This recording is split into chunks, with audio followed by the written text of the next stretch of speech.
mga kababayan nating seniors, kung kayo ay 60 o 65 pataas at naghihintay kayo sa inyong social pension ngayong April 2026, huwag kayong mag-scroll. Palayo dahil ang susunod na ilang minuto ay maaaring magbago ng inyong buhay. Hindi ito exaggeration. Maraming ating mga lolo at lola ang hindi nakakatanggap ng kanilang pera dahil lang sa isang simpleng mali. Hindi nila alam ang tamang araw, ang tamang lugar o ang tamang requirements na daladalhin. Pinasang mong mas nakakasakit ang pera ay nandoon na naghihintay pero hindi nila nakukuha. Ngayon ating pag-usapan ng maayos at malinaw ang lahat ng kailangan ninyong malaman tungkol sa April 12, 206 Social Pension Payout. Kasama na ang schedule, ang halaga, ang mga bagong panuntunan, at ang mga lihim na benepisyo na marami sa ating mga seniors ay hindi pa nakikita. Kung meron kayong kapitbahay, kapatid o magulang na senior, pakiusap na ipakita rin ninyo ito sa kanila dahil ang impormasyon na ito ay hindi dapat manatili sa iisang tao lang. Sama-sama nating tiyakin na walang senior sa ating pamilya ang maiiwan. Una, pag-usapan natin kung ano talaga ang social pension at kung sino ang karapat dapat tumanggap. Ang social pension ay isang programa ng Department of Social Welfare and Development o DSWD na nagbibigay ng buwan ng tulong pinansyal sa mga indigent senior citizens. Iyon ay mga matandang Pilipino na 62 taong gulang pataas na walang regular na pinagkukunan ng kita, walang SSS o GSIS pension, at walang pamilyang may kakayahang suportahan sila. Ito ang programa para sa ating mga lolo at lola na hindi nakapag-ambag sa SSS o GSIS noong nagtatrabaho pa sila o kaya naman ay hindi nakaabot sa minimum na contributions para makatanggap ng regular na retirement pension. Ang kasalukuyang halaga ng social pension ay PHP 5 bawat buwan o PHO 0. Meron ding ilang local government units or LGUs na nagdadagdag ng sarili nilang ayuda sa ibabaw ng 500 na ito. Kaya ang ibang seniors ay nakakatanggap ng hanggang 700 o bawat buwan depende sa kanilang lugar. Kaya kung nakatira kayo sa isang munisipyo na aktibo ang LGU, ito ay isang bagay na dapat ninyong alamin sa inyong barangay hall. Ang social pension ay hindi buwis. Hindi ito bawasan ng gobyerno. Walang tax implications ang 500 na ito dahil ito ay classified bilang social welfare assistance at hindi income. Kaya huwag kayong mag-alala tungkol sa BIR pagdating sa benepisyong ito. Ngayon, pumunta na tayo sa pinaka-importanting bahagi ng video na ito. Ang payout schedule para sa April 2026. Ang April 126 ay isang linggo. Ngunit ang ibig sabihin nito ay ang aktwal na pamamahagi ay karaniwang nagaganap sa mga araw bago at pagkatapos ng opisyal na petsa depende sa inyong rehiyon at sa inyong nakatalagang barangay schedule. Sa karaniwan, ang DSWD ay nagpapadala ng pondo sa mga LGU ng maaga at ang mga barangay social worker ang siyang nag-oorganisa ng aktwal na pamamahagi sa bawat komunidad.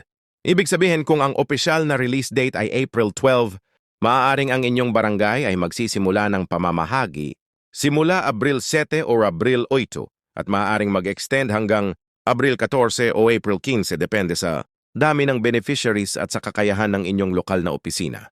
Ang pinakamahalagang bagay na dapat ninyong gawin ngayon, mismo ay pumunta sa inyong barangay, halo makipag-ugnayan sa inyong barangay, social worker at tanungin ang eksakto na oras, araw at lugar ng pamamahagi sa inyong komunidad.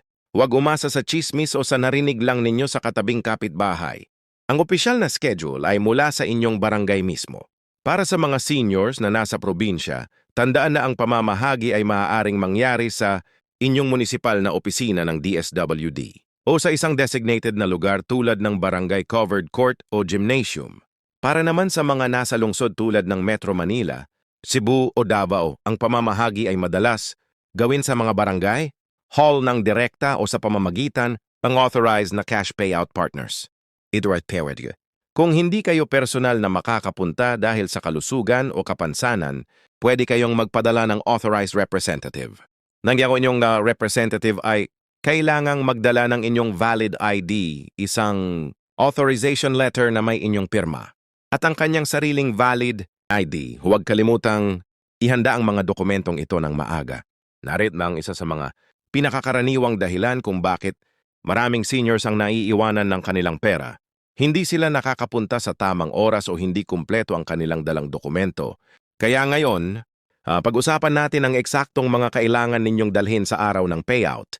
Una, ang inyong valid ID. Maaring ito ay ang inyong senior citizen ID mula sa inyong LGU, ang inyong Phil-size national ID, o kahit ang inyong voter's ID. Kung wala kayong anumang valid ID, maaari kayong kumuha ng barangay certification na nagsasabi na kayo ay isang residente at beneficiary ng social pension. Pangalawa, dalhin ang inyong social pension, identification slip o ang anumang dokumentong ibinigay sa inyo nung nag-e-enroll kayo sa programa. Pangatlo, kung kayo ay may sakit at hindi makalabas ng bahay, ipaalam agad ito sa inyong barangay social worker bago pa mag-payout day para maayos ang inyong sitwasyon. Isa pa ring napakahalagang bagay na dapat ninyong malaman, ang social pension ay hindi automatikong nararamdaman ng lahat ng eligible seniors. Mayroong tinatawag na waiting list. Kung hindi pa kayo officially enrolled, ang inyong pangalan ay hindi lilitaw sa listahan ng magtatanggap sa Abril 2026. Kaya kung kayo o ang inyong kamag-anak ay senior citizen na nag-a-apply pa lang ng social pension, ang proseso ay dapat simulan sa inyong barangay social worker na magsusumiti ng inyong application sa Municipal Social Welfare and Development Office o MSWDO. Ang proseso ay tumatagal ng ilang buwan bago kayo makapasok sa opisyal na listahan ng mga tatanggap. Huwag itong ipagpaliban pa. Ngayon, pag-usapan natin ang isang paksa na bihirang talakayin, ang mga posibleng clause o pagbabawas ng inyong social pension. Oo, may mga pagkakataon na ang isang senior ay na-disqualify mula sa programa at posibleng hihilingin ng DSWD na ibalik ang mga pera na natanggap ng walang kautusan. Ito ay nangyayari kapag ang isang beneficiary ay nagsimulang makatanggap ng ibang government pension tulad ng SSS or GSIS pension na hindi nila inireport sa barangay social worker. Dahil ang social pension ay para lamang sa mga indigent seniors na walang ibang pinagkukunan ng regular na kita mula sa gobyerno, ang pagtanggap ng SSS or GSIS pension habang nakatala pa rin kayo sa social pension ay maaaring magdulot ng problema. Kaya kung kayo ay nagsimulang tumanggap ng ibang benepisyo mula sa SSS o GSIS, ipaalam agad ito sa inyong barangay social worker para ma-update ang inyong status. Mas mabuti na kayong kusang loob na mag-report kaysa hintayin pang matuklasan ng sistema. Gayon din ang isang beneficiary ay maaaring ma-disqualify kung matuklasang kanyang pamilya ay may sapat ang kita para suportahan sila o kung lumipat sila sa ibang lugar nang hindi nag-update ng kanilang address sa kanilang DSWD records. Kung naglipat kayo ng tirahan, kahit manatili kayo sa parehong bayan, kailangan ninyong iulat ito sa bagong barangay para mapatuloy ang inyong benepisyo ng walang abala. Isa sa mga pinaka-nakaka-excite na bahagi ng video na ito ang mga benepisyo na hindi alam ng karamihan sa ating mga seniors na maaari nilang i-combine kasama ang social pension. Una, ang Senior Citizens Act o Republic Act 1994. Ay nagbibigay sa lahat ng senior citizens ng 20% discount at VAT.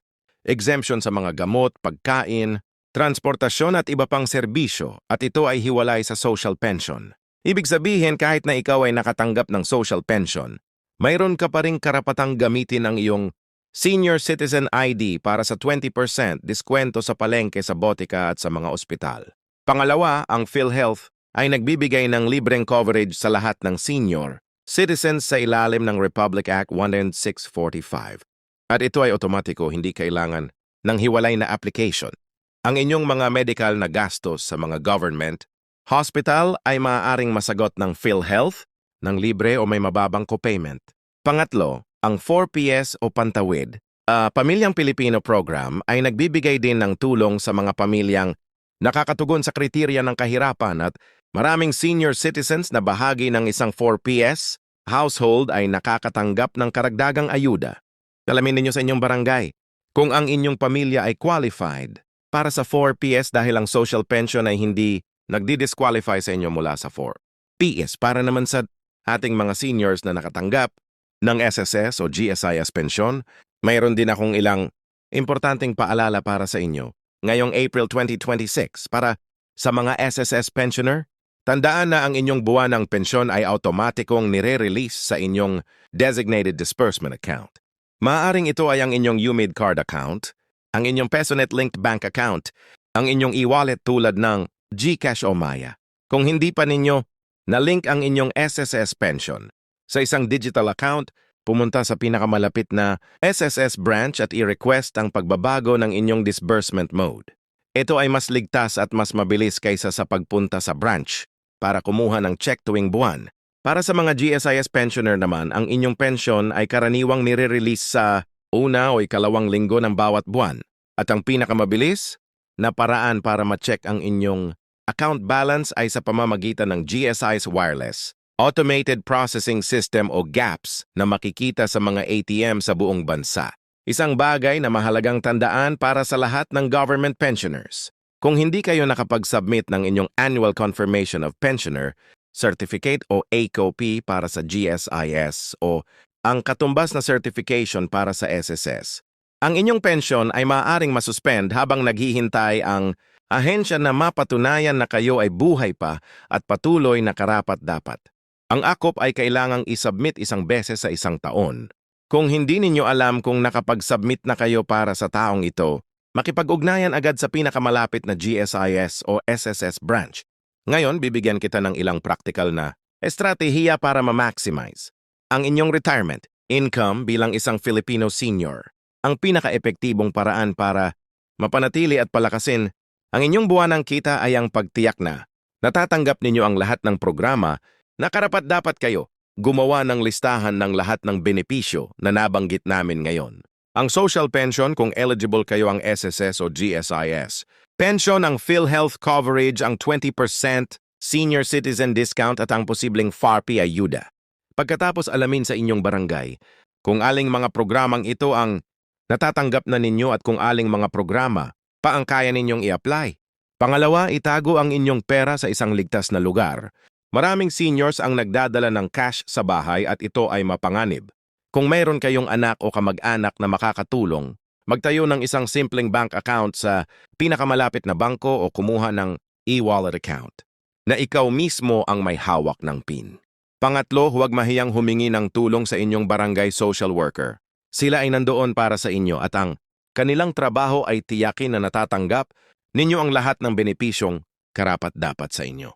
Mga mahal naming seniors, alam namin na minsan ay napaka-confusing ng lahat ng mga proseso at requirements na ito.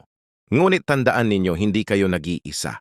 Ang inyong benepisyo ay pinagtrabahuhan ninyo sa buong buhay ninyo at kayo ay may karapatang matanggap ito ng buo at ng walang abala. Huwag hayaang kakulangan ng impormasyon ang maging dahilan para mawala ang inyong pera para sa April 26 payout. Pumunta sa inyong barangay hall ngayon o bukas at alamin ng eksakto na schedule ng pamamahagi sa inyong lugar.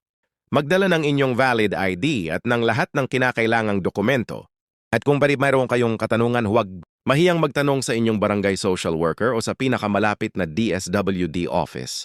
Kung nakatulong sa inyo ang video na ito, pakiusap na ibahagi ito sa inyong mga kakilala, kaibigan at pamilya lalo na sa mga seniors na maaaring hindi regular na gumagamit ng internet. Dahil ang bawat senior na nakakatanggap ng tamang impormasyon ay isang buhay na nabago ng mas mabuti. Salamat sa inyong panonood at hanggang sa susunod. Mag-ingat kayo lagi.